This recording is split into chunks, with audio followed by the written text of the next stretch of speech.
Midnight's Embrace.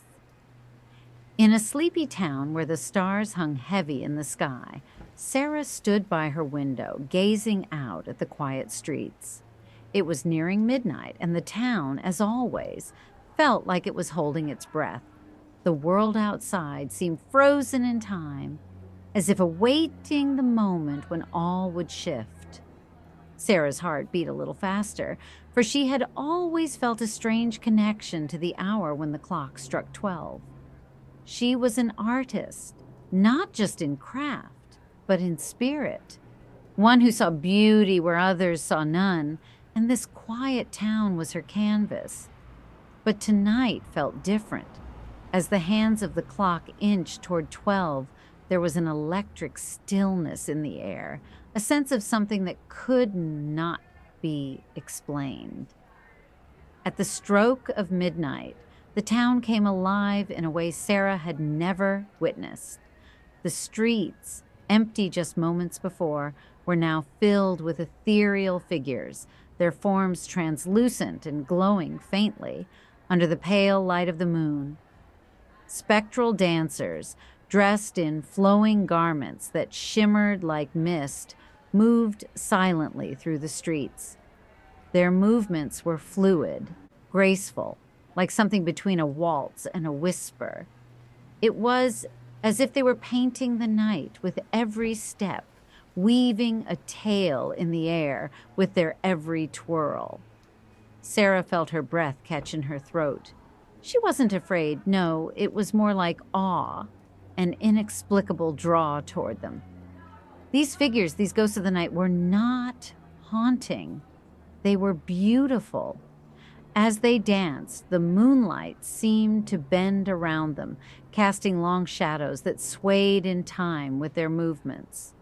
The wind picked up just enough to send ripples through their silken gowns, but they didn't falter. They floated with an elegance that Sarah had never imagined. The air around Sarah hummed with energy, and she could feel a pull in her chest, an urge to join them in their midnight dance. But how could she? She was but a mere mortal, bound to the world of the living.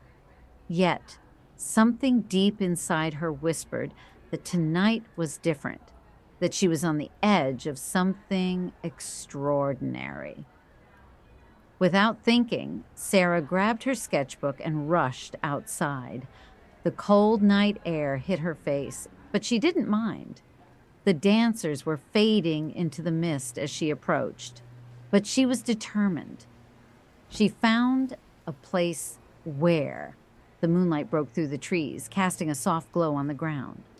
There, in the shadow of the ancient oak, she began to sketch.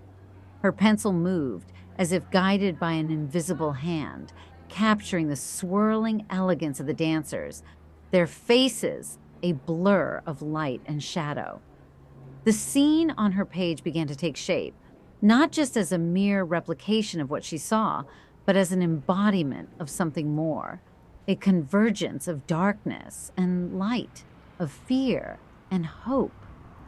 As she sketched, the whispers of the wind seemed to wrap around her, a quiet melody that spurred her on.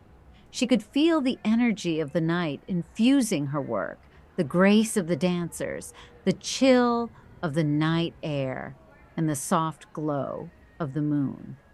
In that moment, Sarah understood that what she was creating wasn't just a drawing. It was a bridge, a connection between the realm of the living and the realm of the spectral. It was a testament to the beauty that could be found even in the most shadowed places. With each stroke of her pencil, Sarah's heart grew fuller, her soul more alive. The fear she had once felt toward the unknown faded, replaced by a deep, unwavering sense of peace. These spectral dancers were not just spirits of the past, but symbols of the power that lay hidden in the darkness. There was beauty in the unknown, beauty in the eerie stillness of midnight. When she finished her sketch, Sarah stepped back and looked at the page. It wasn't just a picture, it was a story. A story of how fear and hope could coexist, how one could find light even in the darkest hours. The dancers, though now gone, had left an imprint on her soul, and she knew she would carry their grace with her always. As the first light of dawn began to creep over the horizon, Sarah felt a profound shift within herself.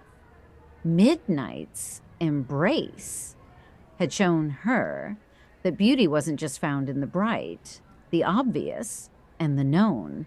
It could be found in the shadows, in the quiet moments, and in the things that others might overlook. She had found beauty in the dark, and in doing so, she had found a new purpose. Sarah stood there for a moment, gazing at the rising sun.